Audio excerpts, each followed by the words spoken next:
আপনার ব্যবহার করা মোবাইল ফোনে আপনার সিম কার্ড ছাড়া আপনার বাবা মা ভাই বোন বা প্রিয় মানুষের সিম কার্ড তুলে যখন তখন কিন্তু আর ইউজ করতে পারবেন না।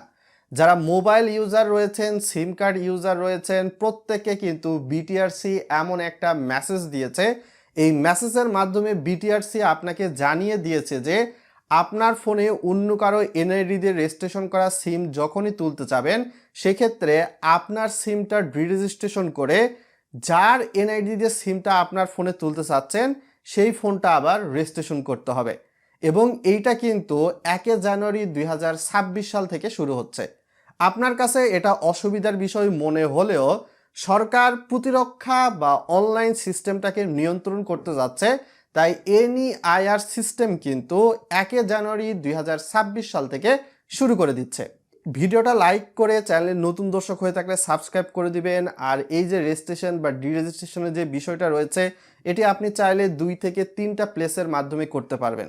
তো ঘরে বসে কিভাবে রেজিস্ট্রেশন ডিরেজিস্ট্রেশন করবেন, এক্ষেত্রে আপনার এনআইডি দিয়ে কোনো একটা সিম কার্ড রেজিস্ট্রেশন করা রয়েছে। সাপোজ দেখা গেল আপনি আপনার বাবার এনআইডি দিয়ে রেজিস্ট্রেশন করা সিমটা আপনার এই ফোনে তুলে ইউজ করতে চাচ্ছেন। তো এজন্য আপনার করণীয় হবে প্রথমত আপনার ফোনের ডায়াল বারে গিয়ে *16161# ডায়াল করে দিবেন।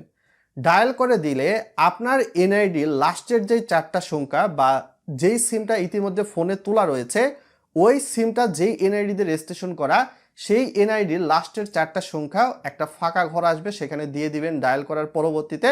তারপরে সেন্ড বা ওকে অপশানে ক্লিক করে দিবেন। ক্লিক করে দিলে কিছুক্ষণ লোডিং হবে। লোডিং হওয়ার পরবর্তীতে যেই ব্যক্তির সিমটা আপনি তুলতে চাচ্ছেন, অর্থাৎ ওই ব্যক্তির এখন সিম নাম্বারটা আপনাকে এখানে ফোনে আবারও দিতে হবে। ফাঁকা ঘর আসবে লোডিং হওয়ার পরবর্তীতে, দেওয়ার পরবর্তীতে ওকে করবেন।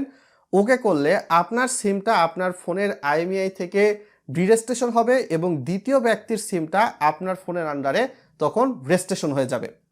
তো সরকার সাধারণত দেখা যাচ্ছে এনইআইআর বা ন্যাশনাল ইকুইপমেন্ট আইডেন্টি রেজিস্টার যেটা, সেটা কিন্তু চালু করে দিচ্ছে 1 জানুয়ারি 2026 থেকে। আমরা এটুকুই জানতে পারছি এবং বিটিআরসি প্রত্যেকের ফোনে মেসেজ দিয়ে এটা জানাচ্ছে। তো সরকার বলতেছে যে এই কাজটা করলে বিদেশ থেকে অবৈধ বা আনঅফিসিয়াল ফোনগুলো বন্ধ হবে। সরকারি বিভিন্ন ক্ষেত্রে দেখা যাবে যে স্ক্যামিংয়ের যে বিষয়টা ধরা হয় অনলাইনে, এগুলা ধরতে পারবে সরকারি সংস্থা।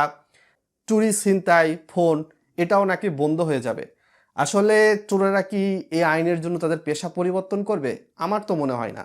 সাধারণত আগে যেই ফোনটা, একটা ফোন চুরি বা ছিনতাই করে চোরেরা হয়তোবা 5-10 হাজারে বিক্রি করতো ফোনের হয়তোবা স্পেসের উপর ভিত্তি করে, এখন সেই ফোনটা গ্রে মার্কেটে চলে যাবে এবং গ্রে মার্কেটে যেয়ে এই ফোনের ডিসপ্লে বিক্রি হবে, ফোনের ফ্রন্টের ক্যামেরা, ফোনের ব্যাকের ক্যামেরা, ফোনের ব্যাটারি বা পার্টস কম্পোনেন্ট যেগুলো রয়েছে এগুলো বিক্রি হবে। চোরদের আয় কিছুটা কমে যাবে, বাট চুরি চামারি টোটালি বন্ধ হবে না। আর এই সিস্টেমটা চালু হলে আপনার ফোনটাকে কিন্তু আর ট্র্যাক করার সম্ভবই না।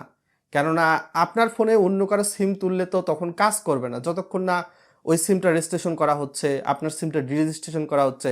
তো যে আপনার কাছ থেকে ফোন চুরি বা ছিনতাই করতেছে, তো সে তো আপনার এনআইডি কার্ডের নাম্বার জানবে না। বিষয়টা এরকম। সো এইটা ছিল মোরাল অফ দ্য স্টোরি। তো বিটিআরসি বা সরকারের সিদ্ধান্তকে ভালো বা মন্দ কেমনভাবে দেখছেন, ভিডিওর কমেন্ট বক্সে লিখে জানাতে পারেন বন্ধুরা।